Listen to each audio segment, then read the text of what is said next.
To my class. आज की class में हम डिस्कस करने वाले हैं कि प्रेजेंट परफेक्ट कंटीन्यूअस क्या होता है। पिछले लेक्चर्स आपको डिस्क्रिप्शन बॉक्स पे मिल जाएंगे, आप वहां से भी देख सकते हैं। प्रेजेंट परफेक्ट कंटीन्यूअस टेंस समझने से पहले मैंने आपको एक चीज कहा था कि आपको टाइम का नॉलेज होना चाहिए, यानी सिंस और फॉर का नॉलेज, जो हमने लास्ट लेक्चर में कर लिया है। अब हम मतलब समझते हैं कि प्रेजेंट परफेक्ट कंटीन्यूअस एग्जैक्टली होता क्या है। देखिए इसकी definition, it is used to indicate the action started in the past and has continued up to the present moment. It usually stress on the amount of time that an action has been taking place। यानी जो present perfect continuous tense होता है आपका, वो क्या बताता है, वो इंडिकेट करता है कि कोई एक्शन पास्ट में हुआ है और अभी भी वो कंटिन्यू हो रहा है प्रेजेंट में। यानी कि आप उसके मतलब से समझिए, प्रेजेंट मतलब अभी का, परफेक्ट 100% काम हो चुका है लेकिन कंटिन्यूअस लगातार है, यानी कि कोई काम पास्ट का था फिर वो प्रेजेंट में अभी भी रन कर रहा है। और इसकी डेफिनेशन से हमें पता चल जाता है, in the past and has continue up to the present moment. फिर देखिए ये क्या करता है, it usually stresses on the amount of time, यानी अमाउंट ऑफ टाइम पे ये स्ट्रेस करता है कि वो एग्जैक्टली टाइम क्या है। यानी कि अमाउंट ऑफ टाइम की मैं अगर बात करूं, कितने बजे तक या कितने समय से, तो ये होता है आपका टाइम। इसमें आपके पास बेसिकली टू वर्ड्स आते हैं, आपका फॉर और सिंस, और ये दोनों क्या होते हैं ये हम पिछले लेक्चर में ऑलरेडी डिस्कस कर चुके हैं। अब जानते हैं प्रेजेंट परफेक्ट कंटीन्यूअस के एग्जाम्पल की मदद से कि होता क्या है, इसके यूजेस, इसकी आइडेंटिफिकेशन। तो चलिए सीखते हैं। अब बात करते हैं स्टूडेंट आइडेंटिफिकेशन की, यानी कि आप कैसे पहचान करोगे कि ये सेंटेंस आपका प्रेजेंट परफेक्ट कंटीन्यूअस का है। तो उसके लिए क्या देखना है आपको, किसी भी हिंदी सेंटेंस के एंड में, यानी at the end of Hindi sentence what you guys will be having, रहा है फॉर बॉय, रही है फॉर गर्ल एंड रहे है फॉर ऑल। यानी अगर एक लड़की की बात होगी तो आप रहा है आएगा उसके एंड में, रही है अगर एक लड़की की बात होगी तो गर्ल आएगा, और फॉर ऑल यानी अगर उसमें बहुत सारों की बात होगी तो आपका रहे है आएगा। With the help of diagram समझिए कि कोई एक्टिविटी पास्ट में शुरू हुई है और अभी भी प्रेजेंट में वो चल रही है। अब बात करते हैं कुछ एग्जाम्पल की मदद से, जिससे आपको इजीली हो जाएगा और सेंटेंस स्ट्रक्चर भी समझते हैं। स्टूडेंट देखिए एग्जाम्पल की मदद से मैं आपको बताती हूँ जो पास्ट वाली एक्टिविटी में बता रही थी। पहला सेंटेंस देखिए कि बारिश 2 बजे से हो रही है, यानी कि अगर मान लीजिए अभी 4 बज रहे हैं या 3 बज रहे हैं तो बारिश 2 बजे से हो रही है, यानी पास्ट में शुरू हुई और प्रेजेंट में अभी तक चल रही है। यानी पास्ट की कोई एक्टिविटी और अभी भी प्रेजेंट में चल रही है, 2 बजे शुरू हुई थी। ठीक है, नेक्स्ट हमने सिंस क्यों यूज करा, आपको पता, हमने लास्ट लेक्चर में बात करा था, जब हमें एग्जैक्ट टाइम पता होता है तो हम सिंस यूज करते हैं। सेकेंड सेंटेंस देखिए आप, हम 9 बजे से चल रहे हैं, we have been walking since 9 PM। यानी कि अगर अभी 9:30 बज रहे हैं या 10 बज रहे हैं तो ये हो गया प्रेजेंट, और 9 बजे वाला जो था वो हो गया आपका पास्ट, यानी कि अभी भी हम चल ही रहे हैं, तो ये हो गया प्रेजेंट। अब सेंटेंस स्ट्रक्चर समझते हैं, तब आपको और इजी हो जाएगा समझना। अब बात करते हैं स्टूडेंट अफर्मेटिव के रूल की। अफर्मेटिव का रूल क्या कहता है, subject plus has have been plus V1 plus ING plus object plus time. यानी कि ये देखिए कि इसका सेंटेंस स्ट्रक्चर क्या बन रहा है, पहले सब्जेक्ट आएगा, फिर आपकी ये हेल्पिंग वर्ब, फिर बीन, फिर V1 ING object plus time. Has singular, have plural, he has been working in this office since 2020। यानी कि वो यहाँ 2020 से काम कर रहा है, किसमें, इस ऑफिस में। अगर आपको प्लूरल बनाना है तो आप बस वर्ड रिप्लेस कर दीजिए प्रोनाउन के, और प्रोनाउन रिप्लेस होगा तो उनकी वर्ब भी रिप्लेस हो जाएगी। You have been working in this office since 2020। यानी कि अफर्मेटिव के रूल में आपको हैज हैव बीन लगाना है और ऑब्जेक्ट के बाद आपको टाइम भी लगाना है। हमेशा जो प्रेजेंट परफेक्ट कंटीन्यूअस के सेंटेंस होते हैं ये आपको से के सेंस में भी बातें करते हैं, जैसे कि वह 2020 से इस ऑफिस में काम कर रहा है। तो ये था अफर्मेटिव। अब बात करते हैं नेगेटिव की। नेगेटिव सेंटेंसेस में देखिए सिर्फ क्या ऐड हो जाता है, आपका एक नॉट ऐड हो जाता है और कुछ नहीं बदलता है, पूरा एज इट का एज इट रहता है। जैसे he has not been working in this office since 2020। यानी he आपका ये has आपका हो गया, been आपका हो गया, not हो गया, वर्किंग हो गया, ये पूरा ऑब्जेक्ट हो गया, और इस पोर्शन को टाइम में। यानी कि अगर सेंटेंस स्ट्रक्चर की बात करें तो इसमें सिर्फ नॉट ऐड हो जाता है अफर्मेटिव में, बाकी आपका पूरा एज इट का एज इट रहता है, कोई बदलाव नहीं होते हैं। इंटरोगेटिव की बात करें तो इंटरोगेटिव में क्या होता है, has have plus subject plus been plus V1 ing object type, यानी जो आपकी हेल्पिंग वर्ब होती है स्टार्टिंग में आ जाती है और कोई बदलाव नहीं होता है।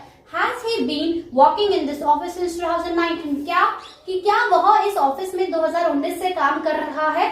और मैंने आपको एक और चीज बताई थी इंटरोगेटिव में, एक तो येस नो वाले होते हैं और एक दूसरे कौन से होते हैं आपके WH वाले, यानी इन वर्ड्स के अगर आप WH लगा दोगे तो बन जाएगा कि वह क्या इस ऑफिस में 2019 से काम कर रहा है। नेक्स्ट देखिए, नेगेटिव प्लस इंटरोगेटिव सिर्फ नॉट ऐड हो जाता है सब्जेक्ट के बाद और कोई चेंज नहीं होता।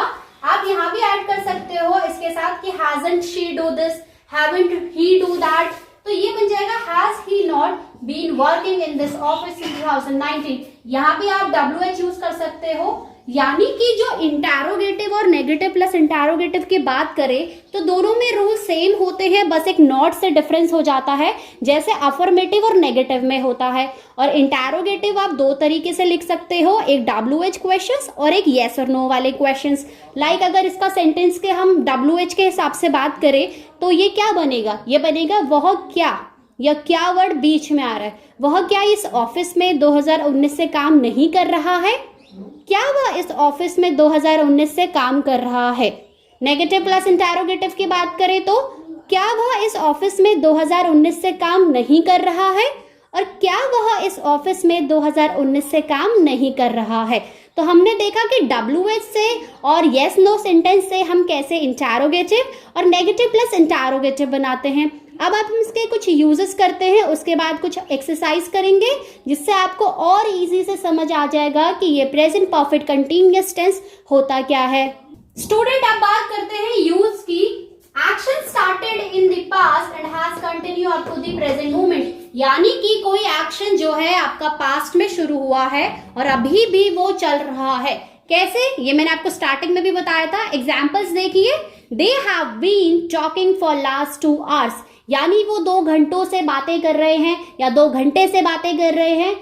बात करना उन्होंने 2 घंटे पहले शुरू किया था। लाइक अगर मैं टाइम बताऊं कि 8 बजे शुरू किया था और अभी 10 बज रहे हैं, तो वो 2 घंटे से बातें कर रहे हैं, यानी कि वो अभी भी कर रहे हैं। तो जब उन्होंने बात करनी शुरू की होगी तो वो पास्ट मोमेंट हो गया, और अभी भी कर रहे हैं, दैट इज योर प्रेजेंट।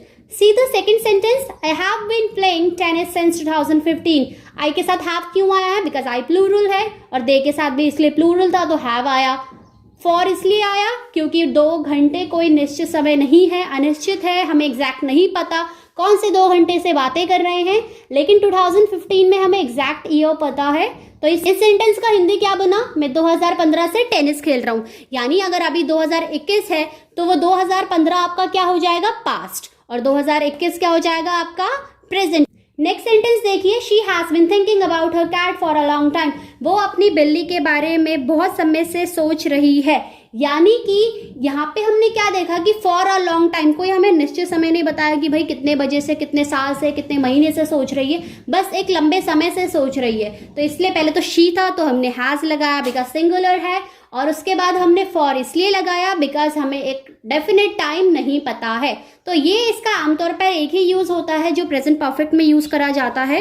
अब इसमें कुछ एक एक्सेप्शन होता है कि हमारी कुछ वर्ब्स होती हैं नॉन कंटिन्यूअस वर्ब, जो आमतौर पर परफेक्ट कंटिन्यूअस के साथ यूज नहीं होती हैं। वो कौन सी होती है, आप देखिए, ये रही वो नॉन कंटिन्यूअस वर्ब जिनमें आप आमतौर पर परफेक्ट कंटिन्यूअस का यूज उतना नहीं करते हो। कैसे, फीलिंग में आप hate, like, prefer, want, feel, appear, hear, see, agree, disagree, deny, promise, satisfy, mean, believe, imagine, know, mean, realize, यानी फीलिंग की बात करें, सेंसेस की बात करें, कम्युनिकेशन की बात करें और थिंकिंग की। तो ये नॉन कंटिन्यूअस वर्ब पे आमतौर पर आप क्या यूज नहीं करोगे, आपका परफेक्ट कंटिन्यूअस। आप कुछ एग्जाम्पल्स कर लेते हैं। यहाँ पे आपको करेक्ट हेल्पिंग वर्ब और आपको टाइम फीड करना है। शी क्या है, एक सिंगुलर सब्जेक्ट है। सिंगुलर सब्जेक्ट के लिए क्या लगता है, हैज या have, she has. She has been reading a novel dash morning, आपको एक सुटेबल टाइम दिया है, एग्जैक्ट टाइम दिया है कि वो कब से पढ़ रही है, मॉर्निंग से, तो ये क्या हो जाएगा आपका सिंस। नेक्स्ट देखिए, it dash not been raining dash last June, it दिया है, इट क्या होता है आपका singular, correct, it has not been raining last June, पिछले जून से, आपको एक एग्जैक्ट टाइम बता रहे हैं पिछले, ये हमने सिंस फॉर में भी करा था इस तरीके के क्वेश्चन, तो ये हो जाएगा आपका सिंस। नेक्स्ट देखिए आपका Diya dash be singing a song dash an hour. Diya Diya तो दिया एक सिंगुलर सब्जेक्ट हो गया, यानी Diya has been singing a song dash an hour. 1 घंटे से, कौन सा 1 घंटा हमें नहीं पता, तो इनडेफिनेट टाइम के लिए क्या आता है फॉर। अभी जो लास्ट वाला क्वेश्चन है ये आपका होमवर्क है, इसको आपको कमेंट सेक्शन में बताना है कि भैया यहाँ कौन सी हेल्पिंग वर्ब और यहाँ क्या सिंस फॉर आने वाला है। तो ये था आज का एक्सप्लेनेशन। आई होप कि अब आप लोग को डाउट क्लियर हो गए होंगे। अगर कोई भी प्रॉब्लम है तो क्या करने का, फटाफट कमेंट सेक्शन में क्वेश्चन पूछने का। अगर आप वीडियो पसंद आया तो फटाफट इसे शेयर भी कर दो अपने दोस्तों के साथ, अपने नोन वन के साथ, और चैनल में अगर नए हो तो इसे जल्दी से सब्सक्राइब भी कर दो। मिलते हैं आपसे अगली क्लास पे। Thank you class.